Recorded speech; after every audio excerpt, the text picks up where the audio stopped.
Morning everybody. आज हम government receipts के तहत कैपिटल रिसिप्ट्स के बारे में चर्चा करेंगे। पूंजीगत प्राप्तियां क्या होती हैं, पूंजीगत प्राप्तियों के विभिन्न मद कौन कौन से होते हैं, उनको हम जानने का प्रयास करेंगे। देखिए, पूंजीगत प्राप्तियों की अगर हम बात करें तो किसी भी सरकार की सभी जो नॉन रेवेन्यू रिसिप्ट्स हैं, गैर राजस्व जो प्राप्तियां हैं, उसको पूंजी प्राप्ति कहा जाता है। और पूंजी प्राप्ति का जो उद्देश्य है वो निवेश करना होता है तथा सरकार इसका उपयोग योजना विकास के लिए करती है। और पूंजीगत प्राप्तियों के अंतर्गत आय की उन समस्त स्रोतों को रखा जाता है जिनके बदले में भुगतान करना आवश्यक होता है। और परंतु इसमें महत्वपूर्ण बात यह है कि यह भुगतान उसी वित्तीय वर्ष में न होकर आगामी किसी वित्तीय वर्ष में किए जाते हैं। इसे पूंजी खाते के नाम से जानते हैं। अब इस प्रकार राजस्व प्राप्तियों की प्रकृति जहां अल्पकालिक किस्म की होती है, वहीं पूंजीगत प्राप्तियों की प्रकृति दीर्घकालीन होती है। पूंजीगत प्राप्तियों के प्रमुख स्रोत हैं निवल घरेलू ऋण, विदेशी ऋण, ऋण वापसी तथा लोक लेखा प्राप्तियां। तो सबसे पहला हम लेते हैं निवल घरेलू ऋण यानी नेट जो है डोमेस्टिक लोन्स।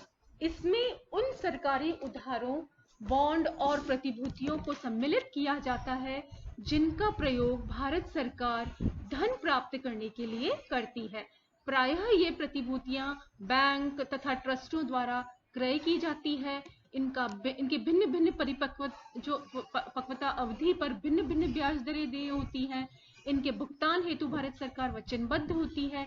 अतः सरकार को विगत वर्षों में प्राप्त नए ऋणों में से इस वर्ष चुकाए जाने वाले ब्याज को घटाने पर निवल घरेलू ऋण की मात्रा ज्ञात हो जाती है।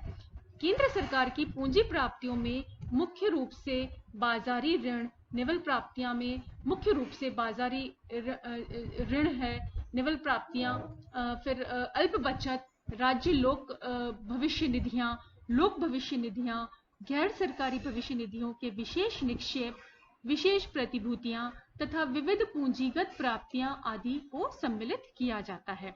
राज्य सरकारों की पूंजीगत प्राप्तियों में बाजार ऋण नेट जो है केंद्र से प्राप्त ऋण है, अन्य ऋण है नेट जो है राष्ट्रीय कृषि साख निधि है भारतीय रिजर्व बैंक की, फिर राष्ट्रीय सहकारी विकास निगम, केंद्रीय भंडार निगम आदि, राज्य भविष्य निधियां जो है, फिर विविध पूंजीगत प्राप्तियां हैं, अंतर्राज्यीय निपटान प्राप्तियां हैं, आरक्षित विधियां हैं, निक्षेप एवं अग्रिम, अंतरण एवं विविध खाते आते हैं।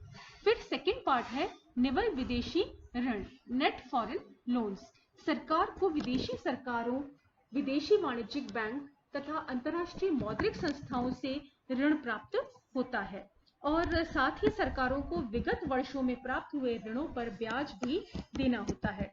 अतः समग्र नए ऋणों में से विगत वर्षों के ऋण पर इस वर्ष चुकाए जाने वाले ब्याज की मात्रा घटाने पर निवल विदेशी ऋण की मात्रा ज्ञात होती है। फिर है ऋण वापसी।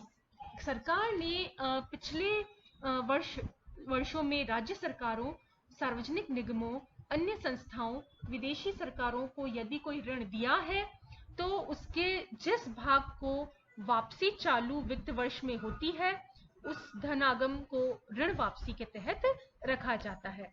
फिर है लास्ट लोक लेखा प्राप्तियां। फिर देखिए, सरकार बैंक संस्थाओं का नियंत्रक होने के साथ साथ बैंकर के रूप में भी कार्य करती है। पोस्ट ऑफिस में समय जमाए, फिर लघु बचत तथा भिन्न प्रकार के बचत पत्र, किसान विकास पत्र आदि समय समय पर जारी होते रहते हैं। इन सबको जो निवल आय प्राप्त होती है उसे लोक लेखा प्राप्तियों के तहत रखते हैं और इन स्रोतों से प्राप्त समग्र आय ने इसी वित्तीय वर्ष में किए जाने वाले ब्याज भुगतान को घटाकर जो आय प्राप्त होती है उसे निवल लोक लेखा प्राप्तियां कहते हैं।